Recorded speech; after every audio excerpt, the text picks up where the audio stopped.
So unfortunately, with so much respect, Natalie needs a PR team, okay? I say that in the most genuine way possible, but one, you're a business, right? You're a business now. You have your own business. You have your own gym.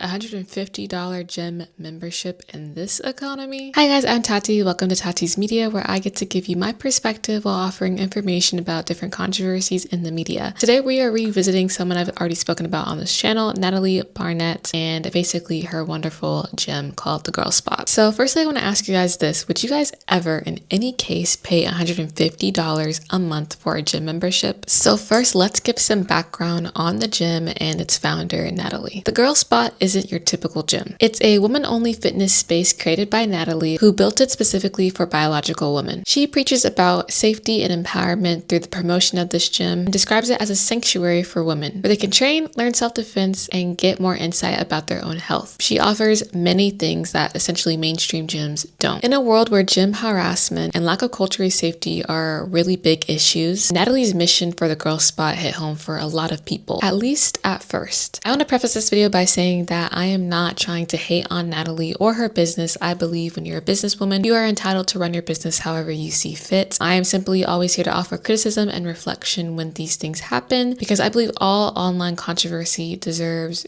certain types of criticism, especially when it comes to a business that is supposed to be so, open and stand for many things. So that is essentially what this video is for. It's always informative. As always, I am not the news I research. I collect my thoughts and present them to you guys through my lens. If I get anything wrong, please correct me in the comments. Basically, the original price for the UK is £120. The reason why I say it's 150 is because when you convert it to USD, then it's 150, and that's just basically, my audience is mainly American based, so that's why I keep saying 150, because that's something we can understand easier. So what are you getting for $150? According to Natalie, this includes things such as self-defense and Thai training, women's health workshops on things like PCOS and aligning your training with your menstrual cycle, a space designed with cultural sensitivity and safety in mind. So those aren't your, average gym offerings, right? And honestly, many of these services that women don't really get access to in regular gyms. Price starts to make a little more sense, right? Does that mean it's affordable to the people who it's meant to serve? So we're gonna get into the pricing controversy. Natalie has already went under fire for the gym when she first announced that it's going to allow biological women only. You could see more about that and fully understand the controversy when you watch that video on my channel. It's one of the first videos I ever did, so it may be a little scary because I did a lot of new things back then. However, long story short, she said that she's going to offer it to all women, including transgender women. Later now, she decided that it's going to be open to biological women only at this time. That caused a lot of backfire because she also took donations, but she's apologized and she tried to give everyone a refund who donated under the pretenses that she would allow trans women. So all has been well there, but that is just to note that this gym has already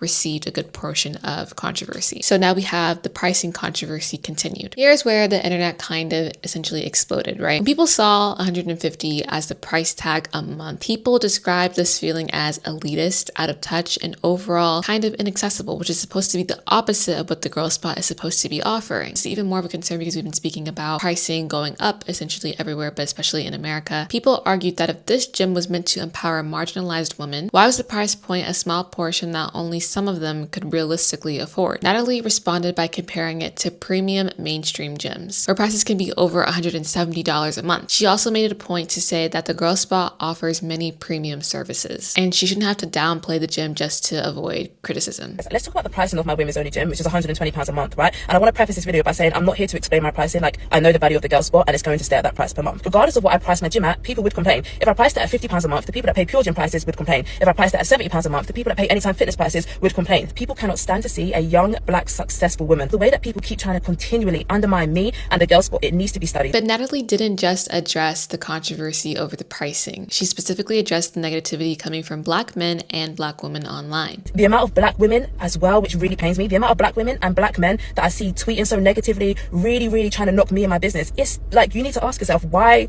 does Natalie and the Girl Spot bother me so much? You guys will never ever be able to succeed in trying to knock me. The Girl Spot is going to be so successful that it will probably end up on your doorstep step. You need to change the dialogue from, oh, that's expensive, to, oh, maybe that's not in my budget. Everybody has a different tier, a different meat standard that they need in order to pay for something, and that is fine. She spoke directly to the disappointment of seeing her people in her community trying to tear her down instead of uplifting her for her gym. That moment shifted the conversation from a question of money to more of a question about the community. Like, who gets supported and who gets criticized for trying to build something new. And that brings us to the bigger questions, right?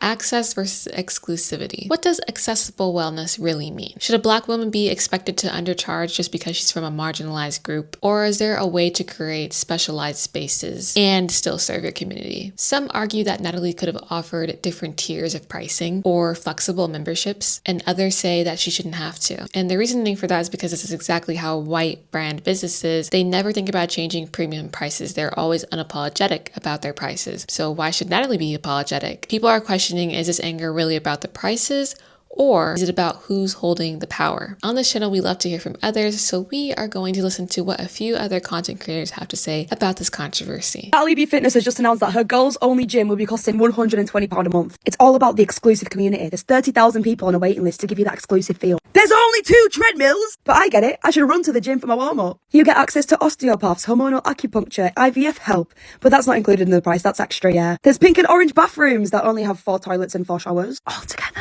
We don't have a pool or a sauna, but we have pink squat racks. We also have no other branches in the UK, so the £120 a month you pay is just for the South West London gym. Can't go, not my problem, not my problem. Not every woman goes to the gym to grow her glutes. What about the people that want to lose weight? One cable machine. She also said in a video that it's not too expensive, it's just not in your budget, and that's okay. I do wish her all the best, and I know this gym's going to be sold out in about 0.5 seconds because of the waiting list, but I will stick to David Lloyd, thank you. Natalie Fitness needs to stop talking, because as a business owner whose name and whose face is attached to the business and whose face people associate with the business, whatever sentiments people feel towards you will affect your business. And I think she doesn't understand that, because she handles conflicts and controversies like an influencer and not like a business owner. Because there's no reason you should set up your camera and almost condescendingly and slightly arrogantly tell people that you don't need to justify your prices, but at the same time you're justifying your prices, and kind of telling people that if they can't afford your gym, they should think of why they can't afford it and not call it expensive. And while that may be a valid opinion to hold and maybe your reasoning, choosing arrogance as a business owner is never the smart thing to do, because you're very much dependent on people coming to your gym. Let the people who like and support your business do the talking. There should be no reason for you as a business owner to be speaking to us directly. Stop speaking to us peasants. The first mistake I think she made was starting off her business, selling a certain idea. It came off as a social business, something that was supposed to make a social and a societal impact. Women's safety, inclusive for all women. She even brought in trans women herself and said they were welcome. And starting off something as a business that's supposed to make a social impact will get you a lot of support from women, because women are usually very political in their purchase, particularly women of color. But once you cannot keep up that promise, your best thing to do is just to keep your mouth shut. I personally wouldn't attend Natalie B's fitness gym at £120 a month, but I don't think it's overpriced. The gym has been highly anticipated since 2021, and since then it's constantly been in the news. People have been making videos about it, commenting about it, and it's been such a highly anticipated gym that I don't think she will struggle to get people in at £120 a month. Now, a lot of the things that she provides is something that women struggle with at the gym. They feel intimidated with men around. They don't know how to use the equipment, so they're too embarrassed to use it. Understand not all women are going to be able to afford it, but the women that do afford it are provided with a safe environment, equipment that they can use, and they'll feel safe in an environment where they don't feel intimidated by men. Looking at the tour that she did of the gym, there are only 2 Stairmasters, there's only 2 treadmills, and there's essentially 1 equipment of each exercise. The space is just not large enough for the amount of people that I think would want to attend. The amount of equipment that is available, the space that is available, I think £120 is completely reasonable. She's making this gym an exclusive gym available for people that can afford to pay £120. She's also her own brand. If, for example, Chrissy Chella opened up a gym, it's not going to be charging pure gym prices, because not only is she going to be providing a gym for, maybe it's an all-women's gym, I don't know, but she's also her own brand. She's going to have women that support her go to this brand because it would be Chrissy Chella's brand. Same with Natalie B Fitness. She is a brand herself. There's a large following on social media. She can charge this price point because there will always be women that support her. She's not coming out and saying, by the way, this gym is available for everyone in the world. Not everyone is going to be able to afford £120. That's understandable. If, for example, if it was charged at £50 a month, loads of women would want to go, and it simply wouldn't be able to be used by all of these women because the equipment is just not enough. If you want a women's only gym, I'm sure there are available in London for a cheaper price, but it's not a Natalie B Fitness gym. I just don't understand why people are so triggered by it. She's not come out and said, oh yeah, this is for everyone. She's driven so much traffic to the opening. She's been so smart on social media by driving engagement to it. Why did we think that it was going to be a reasonable price point? I don't understand. Do you know what pisses me off about Natalie Barnett's gym cost, right? Is how dumb people sound trying to say that it's too expensive. And this is coming from a girl who is ridiculously frugal. I don't like spending money. I personally wouldn't pay for that gym because I couldn't justify it. However, you can tell who isn't looking at it from a business perspective, because from a business perspective, she is a genius. Controversial stuff aside, yeah, I think everyone's looking at it like, you don't even get a spa, you don't even get a sauna, a steam room for £120. David Lloyd's charges blah blah blah, and you get da. This isn't a pure gym. This isn't the gym. This isn't a JD gym. This is a standalone independent business that offers benefits that other gyms don't have. How many gyms offer multi-gym access? All these commercial gyms. You can get it anywhere, so it's not unique to that gym. So you've likely seen the outrage surrounding Natalie B Fitness's controversial The Girl Spot gym prices, pricing at about £120 per month. Now, some have come out to say that this is beyond reasonable, saying that this totals to about £4 a day, assuming that you go every day. And of course, due to the specialized classes and workshops that will be specialized to things like PCOS and menstrual cycle training, this makes the price way beyond reasonable. And of course, let's be fair, one woman created all of this more or less by herself, so I could fully understand why the prices might be a little bit more expensive than your average gym. However, you cannot ignore the other side of this coin and still act or claim that you are a good actor in this. As some people have fairly pointed out, this feels like a pink tax, Natalie, as of course, anything that has to relate to women has to cost an arm and a leg more. And of course, let's be honest, the main marketing of any all-girls gym, but specifically yours, Natalie, is that safety is the top priority. So when you're making the prices extortionate for a large demographic of women, especially during a recession and a cost of living crisis, ding-a-ling-a-ling, a lot of people are not going to be able to access that same safety that you marketed. It specifically removes a large demographic of women who might have genuinely wanted to go, but just now can't afford it. And so as a result, we'll go to other alternatives. And listen, at the end of the day, business is business. She can charge what she wants. I'm not going to stop her, because I can already smell the comments saying, oh, why are you trying to take down another black woman? First of all, why in 2025 are we trying to make black people a monolith? If I was white and she was white, you would not be saying the same thing. And second of all, we live in the United Kingdom, darling. We're allowed to critique people, so I'll continue to do that, especially considering, I'm not gonna lie, there are a few practices within this gym or a part of this gym that I just do not agree with, whether that being the initial backtracking and exclusionary practices, or the way that Muslim women were literally tokenized during this entire situation. I am not going to sit here and lie to my audience like maybe you would prefer me to. I do not agree with it. Regardless, people are going to pay what they want, especially if they think it's a bargain, especially if they are a gym bro in this situation, regardless of any video that I make or any other person. So go, don't go. It's not going to change the price of lemons, but it's still important for me to highlight all facets of the situation, including the demographic of women that are going to be affected. I really enjoyed hearing from those fellow content creators. I think they did a wonderful job at expressing themselves. And now that we've heard from everyone, it is time for Mind Over Media.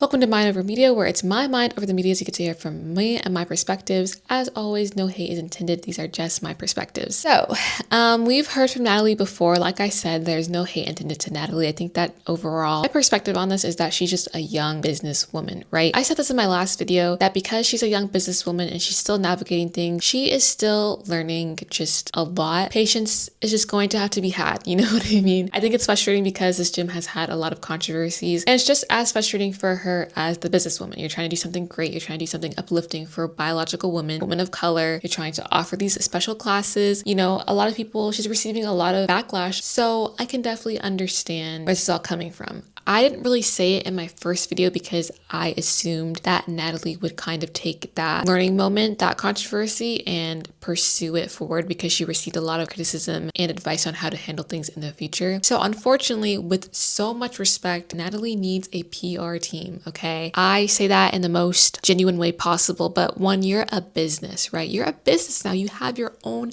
business, you have your own gym. To do this whole back and forth thing on social media, she's replying to different videos about the criticism, she's replying to comments, making Instagram stories. It's really hard, like when you want to defend something that you love, you just get on there and you do it. You just defend it with your whole heart because she truly knows that she has the best intentions with this gym. I get it. I get that, okay? However, at the end of the day, you're a big business now, right? You are offering premium services. So this needs to be treated like it's an absolute premium experience. That doesn't mean, you know, replying to these things online that is essentially just kind of to bait you into response at times. Do you think that Planet Fitness replies to all of their hateful responses about their gym prices? No, they don't. Whoever the membership aligns for, they will go out of their way to get the membership and they'll pay for it, you know? Now, I'm not saying that, oh, because people don't have the money, that means they don't want to go. That means it's not aligned for them. Absolutely not. It's just really about understanding that you're a business. Businesses don't respond, for the most part, to online media like that, especially in the way that I think Natalie is responding. Sometimes it seems seen as very defensive. Sometimes it's seen as, you know, not the most professional. Although she's a real human being with real emotions and she's totally allowed to express those, it needs to be in a PR certified way if she really wanted to respond to the pricing of the gym. This is how she could have done it. Hi guys, I'm understanding that there is a lot of conversation going on around about my pricing of the membership for the gym. Firstly, I want to give my gratitude to anyone who has, you know, signed up and showed interest in the girl spot, but also has already gotten their membership and is willing to pay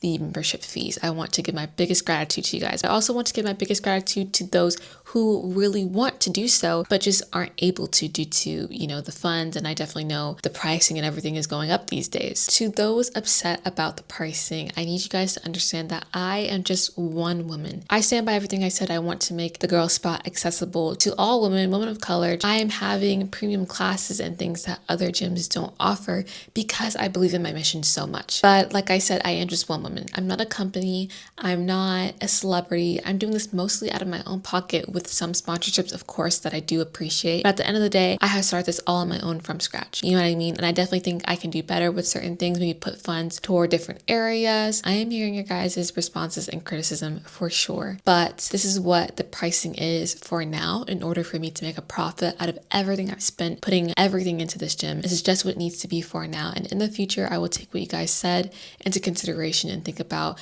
different tiers and different ways to expand the pricing of the gym. But for now, this is just what it has to be. And I hope that you guys can still respect that. Obviously, of course, sign up if you feel led to.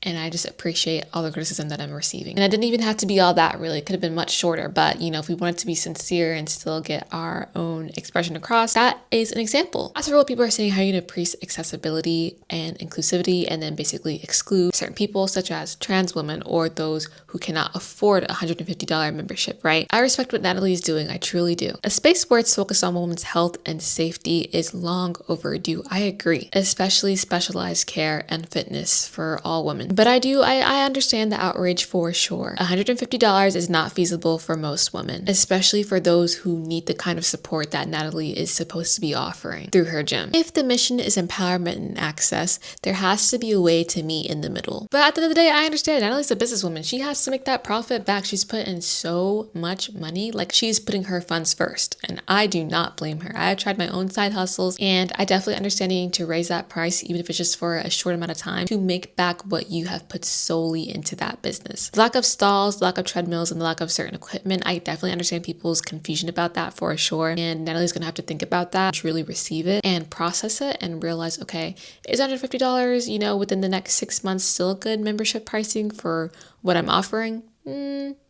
I don't know. That's up to her. But do I think Natalie is necessarily wrong? I don't think so. I just think it's kind of one of those situations where it's an in-between and you won't please everybody. Not everyone's going to be happy with the outcome. Overall, the situation is just more layered than that to just say she's right or wrong, money hungry or elitist. Like, it's just too layered. She also has a baby, by the way. So having a family financially as well, that's a lot. But we have heard enough for me. It is time to hear from you guys. Do you guys think that Natalie's price of $150 a month is reasonable or is it exclusionary? Can a premium women's wellness space exist without leaving behind marginalized women? Can a premium women's wellness space exist without excluding marginalized women? If you were Natalie, how would you balance business goals with accessibility? I would love to hear your guys' thoughts. Please let me know in the comments below. And yeah, I'll love you. Bye.